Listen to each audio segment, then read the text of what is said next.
असुर राज तारकासुर, महानतम तारकासुर, यही कहकर संबोधित करते हो ना स्वयं को तुम? तो क्या हुआ, धरी की धरी रह गई तुम्हारी महानता?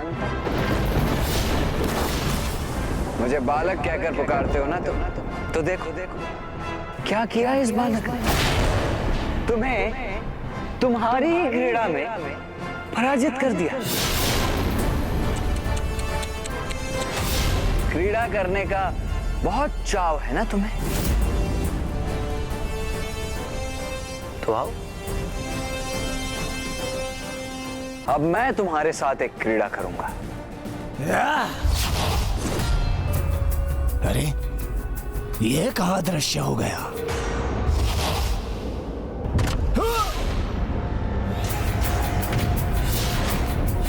तो आओ ना, क्रीड़ा करो मेरे साथ, पकड़ो मुझे।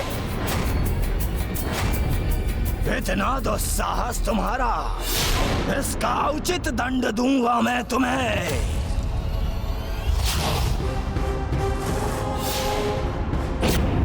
यहां वहां क्या देख रहे हो?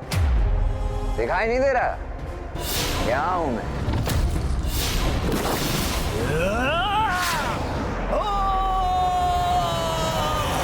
तारकासुर के भीतर कुमार कार्तिकेय के प्रति क्रोध का ज्वालामुखी फूट चुका था, जिस क्रोध पर अपना नियंत्रण ही नहीं प्राप्त कर सका वो, और किसी भी प्रकार कुमार कार्तिकेय पर कपट वार कर युद्ध भूमि में धर्मानुसार नहीं अथवा अधार्मिक उपाय से आहत करना चाहता था वो उन्हें। इसलिए वो पुनः असफल हुआ और अब उसके अगले आंतरिक शत्रु अर्थात लोभ और काम का सामना करने के लिए प्रस्तुत होना था। महाराज तारकासुर की, महाराज तारकासुर की, महाराज तारकासुर की, महाराज तारकासुर की, महाराज तारकासुर की, महाराज तारकासुर की। यहाँ तो सर्वत्र जय जयकार हो रही है मेरी। महाराज, महाराज, अब आप हमें छोड़कर यहाँ से नहीं जा सकते। हाँ महाराज, अब मेरा अर्थ है अब हम आपको यहाँ से प्रस्थान नहीं करने देंगे। किंतु कहाँ ले जा रही हो तुम मुझे? महाराज, ये कैसा प्रश्न पूछ रहे हैं आप? हम आपको ये सुंदर नगर के राज सिंहासन पर स्थापित करने ले जा रहे हैं। और कहाँ ले जाएंगे महाराज?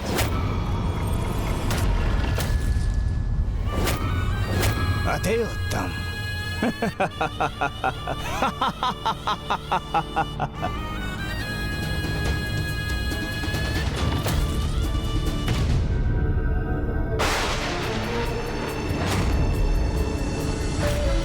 स्वर्ग भी मेरा, स्वर्ग भी मेरा, त्रिलोक भी मेरा, त्रिलोक भी मेरा, और सुंदर नगर भी मेरा, और सुंदर नगर भी मेरा, और सुंदर नगर की ये सर्वाधिक सुंदरियां ये भी मेरी।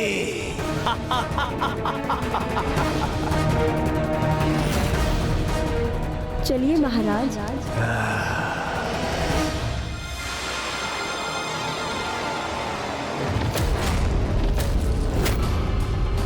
ये क्या? अरे ये सिंहासन नीचे क्यों धंसता जा रहा है? और इस प्रकार तारकासुर सुंदर नगर में काम और लोभ के माया जाल में उलझकर इस परीक्षा में विफल हुआ। ब्राह्मण देवता तारकासुर तो स्वयं ही उस क्रीड़ा का जनक भी था ना, इसलिए उसे अवश्य ही उन सब से बचने का उपाय भी ज्ञात होगा।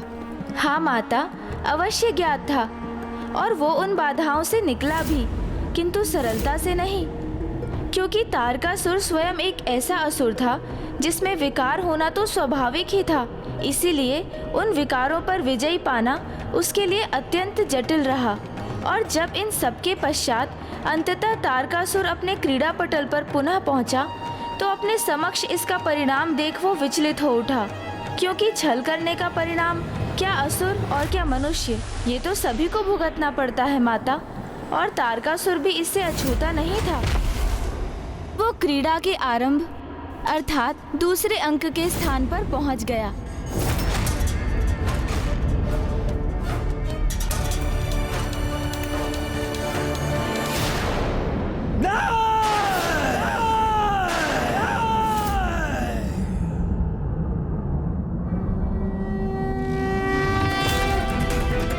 कुमार कार्तिकेय, ज्ञात है मुझे ये कुटिल चाल तुम्हारी ही थी ना?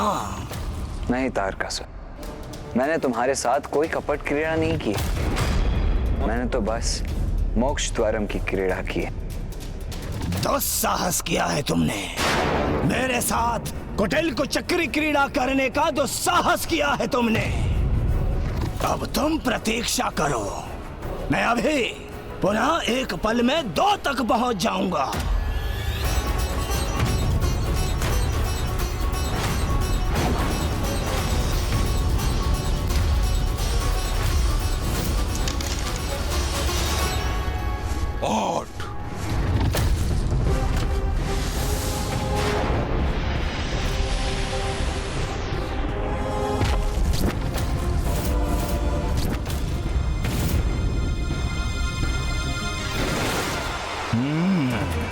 पुनः ऊपर पहुंचूंगा मैं।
कुमार कार्तिकेय विजयी हो गए।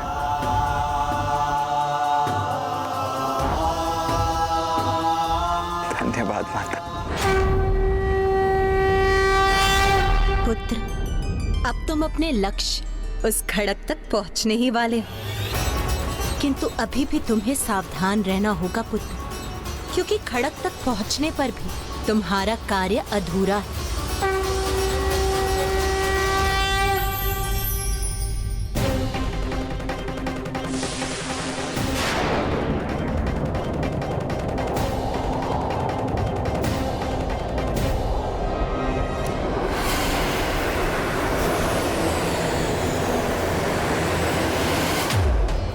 जैसे ही कुमार कार्तिकेय क्रीड़ा के अंतिम वर्ग पर पहुंचे तो उनके लिए मोक्ष द्वारम के द्वार खुल गए थे। और मोक्ष द्वारम तो जीवन की ही यात्रा का प्रतीक है, अर्थात अपने भीतर के विकारों को नष्ट कर मोक्ष प्राप्त कर ईश्वर से एकीकार होना, यही तो किसी भी जीव का अंतिम लक्ष्य है।